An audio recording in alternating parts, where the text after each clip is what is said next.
Don't you want it? Don't you want it? Don't you want it? Don't you want it? Don't you want it? Don't you want it?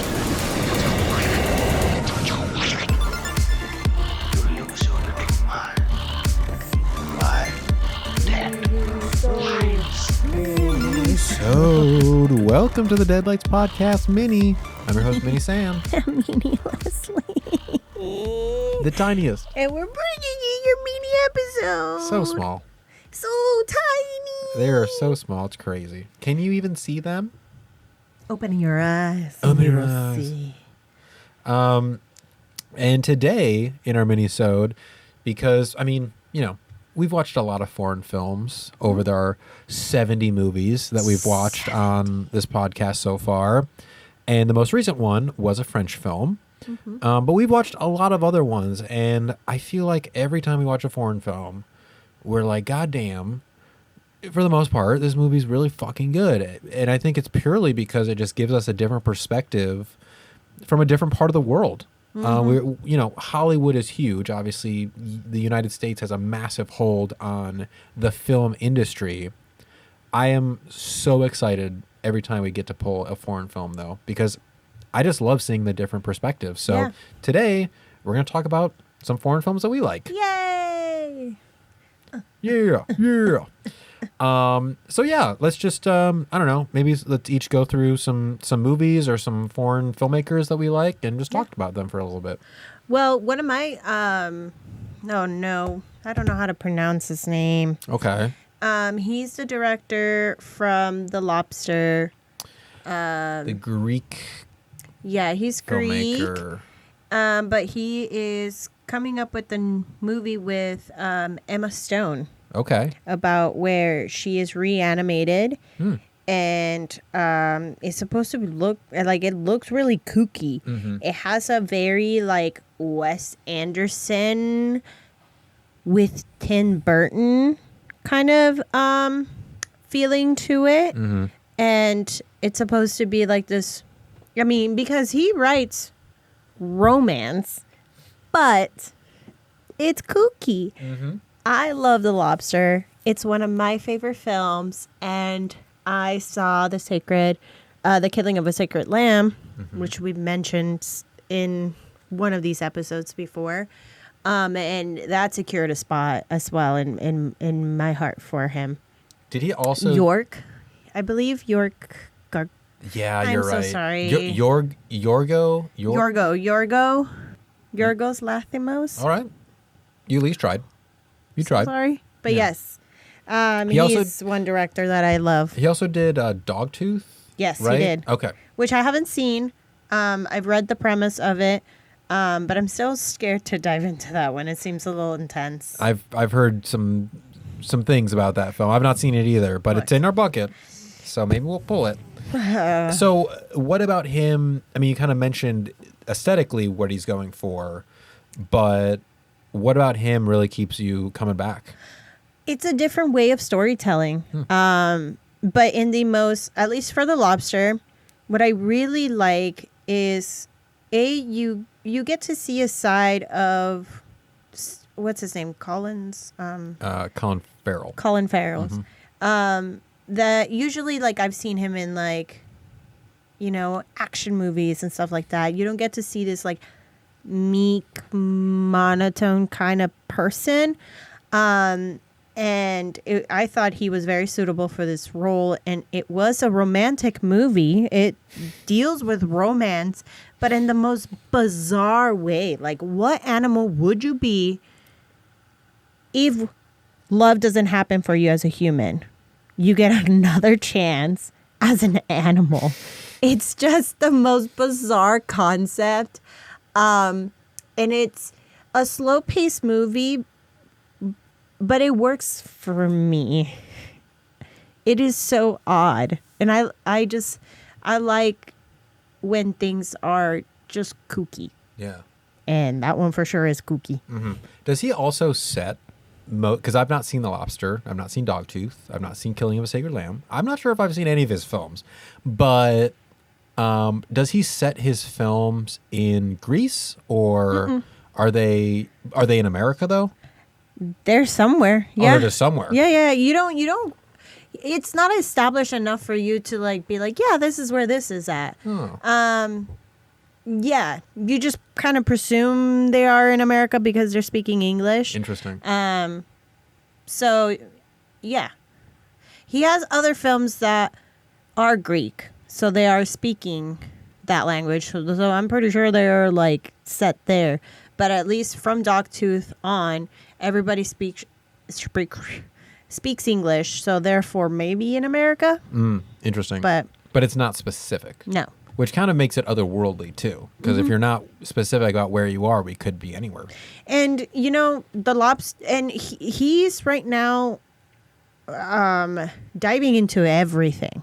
The Lobster is just a comedy, a dark comedy, I would say so. and romance. And the Killing of a Sacred Deer, that one's more thriller. And then this new one that he's gonna do, and Dogtooth is thriller, if not horror. The new one, I forget what it's called. I think that one's supposed to be comedy as well. Interesting. So yeah, dipping into different great. themes, but still keeping a very like his kind of style throughout. If not, I think adapt into different ones too. Because this new one that he did, he also worked with Emma Stone in and Robbie Margot in the Margot Robbie. Margot Robbie. I always switch her name. Robbie Margot. I mean, if you want to do Robbie like last Margot. name first, then Yeah, Miss Margot Robbie. Miss Margot Robbie. Oh. It was where they were queens, I believe. Oh, The Favorite? The Favorite. Yes. And that one's more comedy as well. Yeah. So Yeah, it is. All these that you're describing, they're definitely like riding that line of dark comedy where you're like, where I tiptoe. I tiptoe in dark comedy. yeah. I'm gonna say that now. No, I'm just kidding. It's It's fun.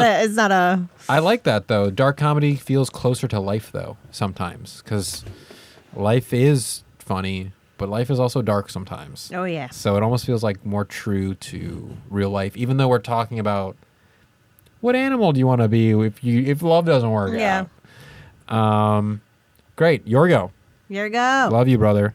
One that I wanted to bring up was actually more just kind of like a genre of films, and that's Japanese horror, because we've seen a couple of them on this podcast already.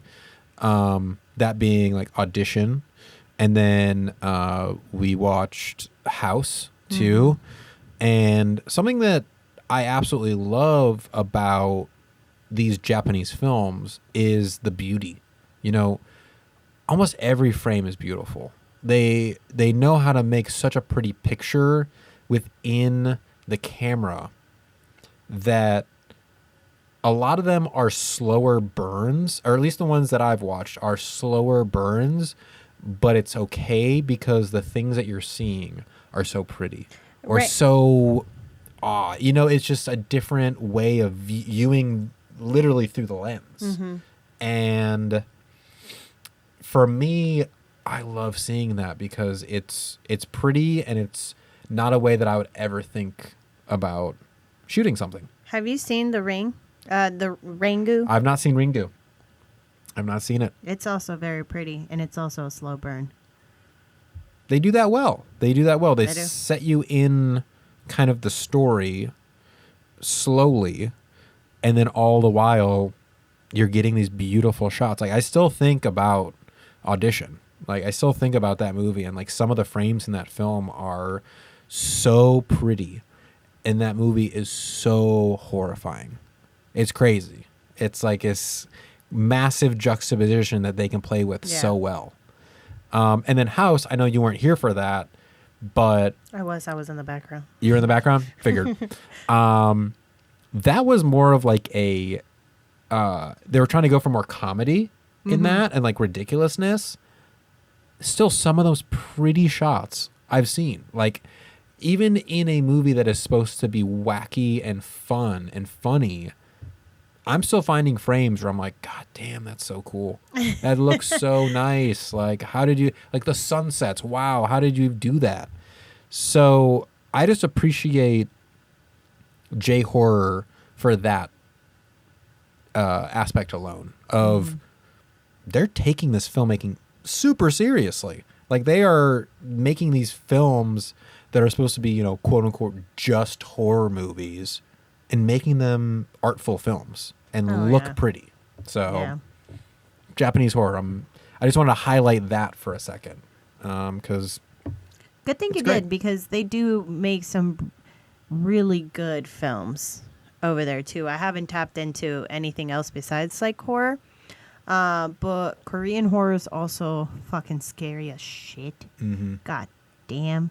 And then their love stories too over there. They make some really good, pretty stuff too. I wanted to highlight a couple of, because I had a really great experience seeing this foreign film, which is Seven Samurais from 1954. Yeah, old one. Classic. Old one. I remember I had gone to a movie rental store. What is that? What is that? There's one still in Tucson, Arizona. For those who don't know, maybe some of the younger viewers, this is a place where you go and there's actual DVDs on the shelves. Yep. For some time, for me, I remember there was actual VHSs. on the shelves that you could pick up and look at the back of them. Nope, put that back up. It's essentially a library for film. Yeah, it was a library for film, and you can also rent CDs, music, and also video games. Yes. Yeah. So we went there and we would go and browse the whole place. And we came across the Seven Samurais, and he's like, "You've never seen it?" And I'm like, "No."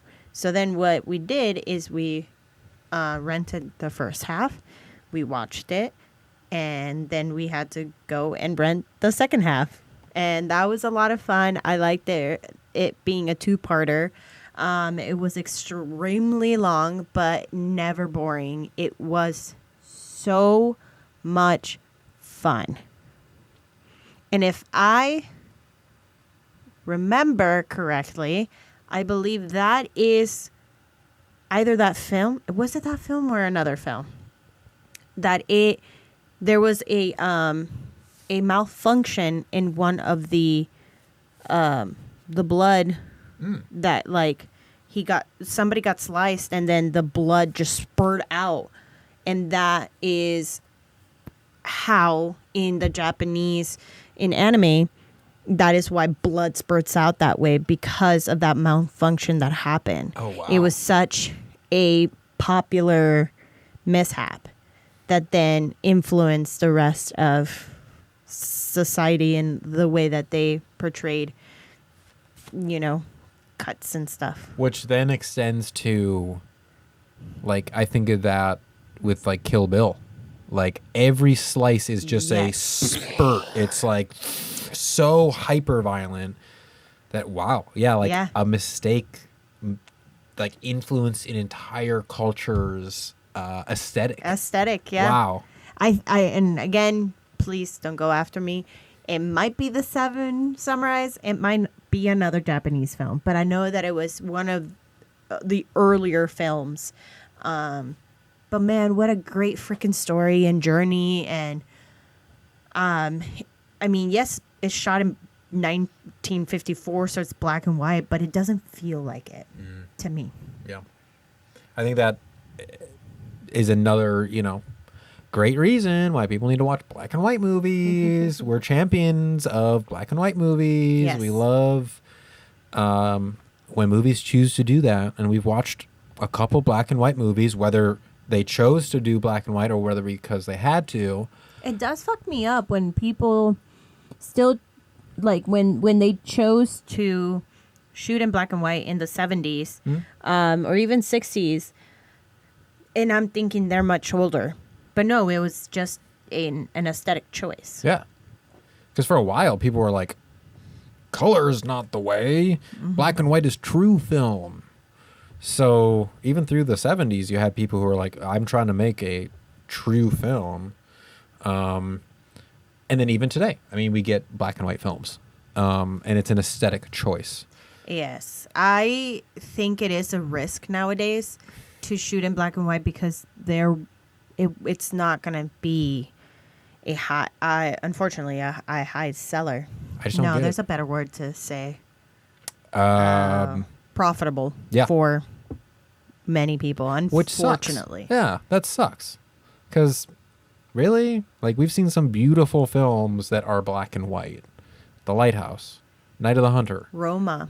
Did you see Roma? Yeah, that's an Academy Award-winning film for the cinematography. That is perhaps the only film that I had seen that I was like, yes, you deserve all the awards. I don't think I felt that way with many films that have won awards. Yeah, that It one. just tugs right in there. It goes inside and just like messes with you. I was crying like a freaking baby. Yeah, that's a great one. I mean, the whole like beginning is just the longest shot of just the ground, and it's great. Like the water, like because she's like Sweeping. sweeping and like mopping, and it's just it's just so It's good. a sweep mop. Sweep mop. It's a quick sweep mop. Actually, that kind of leads us into the next person I was going to bring up because Roma is a Mexican film. Mm-hmm. Yeah. And I wanted to talk about a Mexican filmmaker that we love.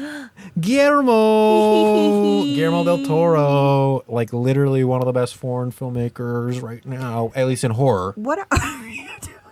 Oh, yeah. For those who are listening, I'm doing some gyrating right now for Guillermo. That's how much I He'll love love him. that. He'll love it. He'll love that. But talk about a foreign filmmaker that has really like made his name known, not only in like horror, but also just in like the film industry in general. Like he is he's an Academy Award winner multiple times, and he typically stays within the horror genre. So for him to be a quote unquote foreign filmmaker, which I kind of struggle with because I don't really like the fact that the United States has this like corner on the industry where we have to have a separate category for foreign films. I don't really agree with that. But despite that, he has made his name very known within the film industry, and his movies are so fucking good. They're great. They're so good. They're his. Yeah. I mean, Pinocchio is one that's animated and he had a hand in. And it's like, it's his film. Still. Yeah. It's just a name that if I were to make a horror film and I need some fantastical aspect for my monsters, designing wise and stuff like that, and if I had the connection, I would call him up. I'd be like, what do you think of this concept? Or, hey, I need your expertise. Like, can you draw me this? 100%. 100%. He's a monster. He's a monster master for sure. A So modern great. monster master. And I just thoroughly enjoy that he has been making stuff and still succeeding, in my opinion. I loved seeing the Cabinet of Curiosities. Yes. That was great. And there's short little snippets, and I'm like, this is great. He's like a modern Alfred Hitchcock. Like that was a very much moment for me when he's a master. Like, because Alfred Hitchcock had Alfred Hitchcock Presents, and it was the same idea where he would walk in front of the camera and kind of introduce the film, and that's exactly what Cabinet of Curiosities is. And you trust him as a horror movie director, and you're like, oh, all right, Guillermo is, introducing us to this new this new horror story because we know he's a horror master and he's presenting us this. So it's just such a good, like, full circle moment, I Yeah. feel like. He looks so humble too. Yeah. That's what I really enjoy about that. He still donates money to the school that he went to. And I've only heard good things about him, about working with him. Oh, in Guadalajara? Mm-hmm. yeah. Man, I would like to meet him. Guillermo, we love you. We love you over here. I think I'm just as tall as you, bro. So we can meet eye to eye. That's awesome. That's awesome for you. That's great. Wow. Del Toro, we love you. Like that. Yeah, Toro. Yeah. Oh, foreign films. Yeah. Love it. Love Lovely. it. Go check them out, please. Do not be Love it. scared by subtitles. No. I feel like that's partly of this conversation is like people are super turned off by subtitles. Look, by someone that might be dyslexic and has to read everything and I read slow, it still doesn't turn me off from foreign films. If anything, I love it more. They look great. They look great. Yeah. It just gives you another perspective, like you said. Mm-hmm. Dived into cultures without having to go to a whole different country. Yeah. Cheapest way. We deserve to immerse ourselves in those cultures as well. So please go check them out, and obviously check out the episodes where we're reviewing foreign films and listen to our thoughts on them. Yeah, and if you have any foreign films that you want to share that you think that we might like, hit us up on our phone number. Please give us a call at 773-669-6677. Yeah. We want to hear them all. I want to hear all those foreign film suggestions. Yeah, if you're foreign, if you're from anywhere around the world and you're like, yeah, this is my favorite film, send it our way. Please. Regardless. I would It love to doesn't hear have to just be horror. Nope. I want to hear all the foreign films that people love. I would rather see a foreign rom-com than an American rom-com. I said it here. We all know it. If you're an avid listener to this podcast, you know Leslie's true feelings about rom-coms. So Look, tuck That's my a big heart in a statement. foreign country. Am I right? that's a big ass statement right there. Leslie wants to watch rom-coms. That's know. crazy. Yeah. All right, let's Yeah. get out of here. All Huh? right. Goodbye. Bye. You can follow me on Instagram. Color me Leslie. And me at BeatBeatBridgetT. You can follow us at the Deadlights Pod. Also, check out Playground Social, which is the studio that we're recording this at. Yeah. But until the next mini-showed, let's get mini spooky. Go check out more movies, not from America. Go to America. Not America.